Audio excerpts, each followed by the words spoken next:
going into our practical application here, okay, so everything that we've discussed so far is great.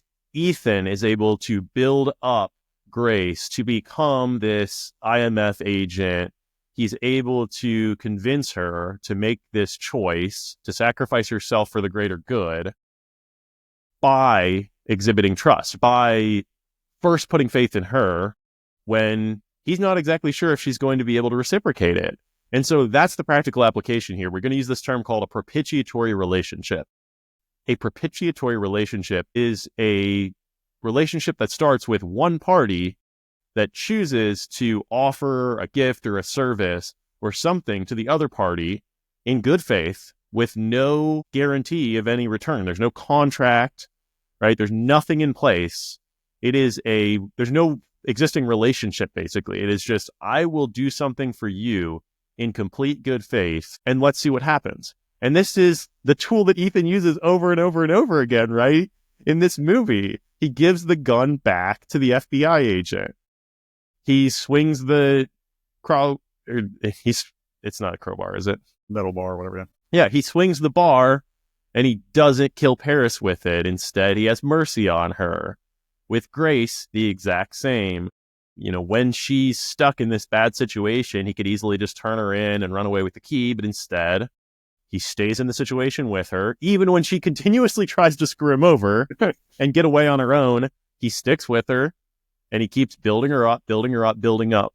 So to me, that's the takeaway, is this propitiatory relationship is one of the key ways to build trust. And it sucks because you got to put yourself out there a little bit to do it. But if you do it wisely, if you reflect often, if you seek wise counsel, mentorship, to be able to learn how to properly do this so that you're not enabling people, so that you're not putting yourself in danger necessarily, but so that you're helpfully and in love building other people up until they can trust and have rich relationships with you, and in turn have rich relationships with other people. And Ethan does this very skillfully. He does it when it's earned. He does it in small doses and then sees whether it goes somewhere or not. He's very tactical about it. But the other thing that occurred to me as you're talking, as we talk about this as a leadership tool, right, is that a lot of times in order to be in a position where you can do that, where you can give somebody a gift, where you can give them some indulgence, when you can help them out, when they can't possibly help you out, it's because you're in a position of privilege. It's because you're in a position of advantage or power, right? Maybe you have a leadership role. Maybe you are a manager, even if you don't really know your team very well yet. Like, you're the boss, you're the person with the title, and you're the one who has the ability to be demanding, be critical, or possibly offer a little bit of grace, offer a little bit of support. And you can't do that. You're the person who has the thought. Right. You're the person that has the thought. You're the person that has the time. You're the person that has the emotional energy. You're the person that has the money, right? Like, recognizing that you may be advantaged in one of those ways, if not all of those ways. And that taking that advantage, taking that position of privilege or that position of opportunity could allow you to build up some relationships, could allow you to nurture some others that may come back to you, but you can't do it because of that. You have to do it just offering it to the world with the idea that some people will learn from it and some people will take advantage of it and walk away.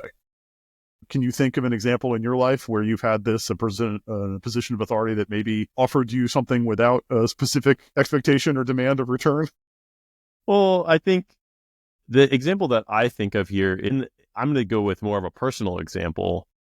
It's small, it's micro, but everybody wants the people around them to change, right?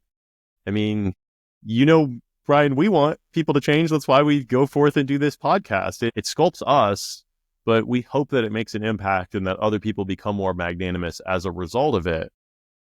And there's never a closer spot where you want somebody to change than in your own personal life. It's your family, it's your spouse, whatever, right? You want that person to change. But like, one of the first things you have to learn if you're going to become a well-developed human is the way that you do that is rarely asking. It's not the way that you do it in a business often, where you're like, here's the bar, here's where you are, here's the gap. Okay, you got to help find a solution. I've decided to establish a metric for our relationship, and this is the threshold that you should meet in order to be a satisfactory spouse, right? Like, that's probably not how this is going to go down. No, that's not how this is going to go down. And I think there's a good example in my life. I've talked previously about how I have wandered at points in my life where I've been wayward and not really had a purpose in life, and I've just been doing my own thing. And I was really the grace pre Mission Impossible 7, where she's just off, chasing her heists or whatever she wants to do, but not aligned to a team and a community. And the example that I would give is my own dad, that despite the fact that I was terrible at returning calls and responding to texts and didn't come to visit very often and things like that, he could have easily built up resentment. He could have easily said, okay, well then I guess, it just isn't worth it. This isn't a two-way relationship. But what did he do? He instead just continued to make, not all the time, right? Not every day. Like you said, you got to be thoughtful when you want to do this propitiatory thing, very thoughtful gifts, very thoughtful time investments, continuing to reach out in ways that are loving and clearly like methodically thought out, not haphazard. Instead of just, he didn't come at me and say, hey, this is the gap. You need to just do better. We're a family. You need to do better. But instead just to model what he wanted to see. And that's why he's a great leader, because he recognizes that I need to model what I want to see in others, not beat them over the head with how they need to change. And as a result, it took years and years. And honestly, I'm still learning this lesson from him and getting better at it. But as he gets older and I'm recognizing like, oh my gosh, I have to spend more time with him, I'm seeing a little more clearly all of these little sacrifices that he makes. When he drives from Cincinnati to Columbus to be here for like a small event, like a dinner or whatever it is, even when I didn't, wasn't responsive or wasn't doing whatever, right? He's just keeping that going and that going and that going. And the end benefit of that, it's not just our two-way relationship that I have a stronger relationship with him. It's maybe that I'm able to do that for somebody else as well. And that's the power of building trust. It's not just, as we always talk about on Wonder Tour here, so I can get some advantage, so I can win the game, so I can defeat the AI. So I can be the last one standing in the smoking ruins of the world. It's so that can scale, right? Yeah. So that one person teaches 2 people, teaches 4 people, teaches 8, and so on.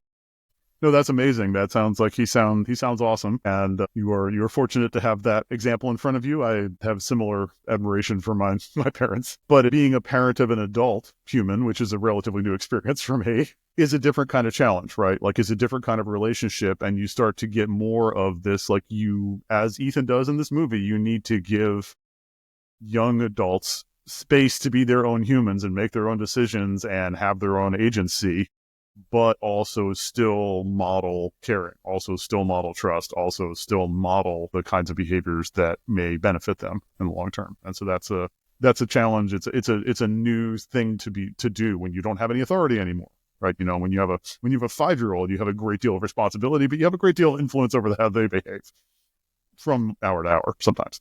Yeah, but when you get to be, like you said, when you're 16, 17, 18, that was where I look back and I can see the beginning of that, really the inception of that idea, where what's tempting to do, like you said, Brian, is still to act like the child is 5 and be like, I'm going to punish you. I'm going to do these things. And what I saw really in both my parents, but specifically in my dad, is he would recognize that there's a gap. He would catch me doing something bad or whatever. But he recognized that the dynamic of the relationship had changed and that it needed to continue to evolve, and that the answer was not a harsh punishment. The answer was open communication, continued service, and modeling the correct behavior over and over again until I understood what the correct behavior actually was. Right. And you won't have the influence to push people in that direction unless they believe that you're on their side, right? Unless they understand how you're acting. That's a great example. Circling all the way back, right? Ethan Hunt's superpower in this movie is trust. Managing, deploying trust very skillfully in the right situations, nurturing it in new relationships, leveraging it in existing relationships, and also jumping motorcycles off of very tall things.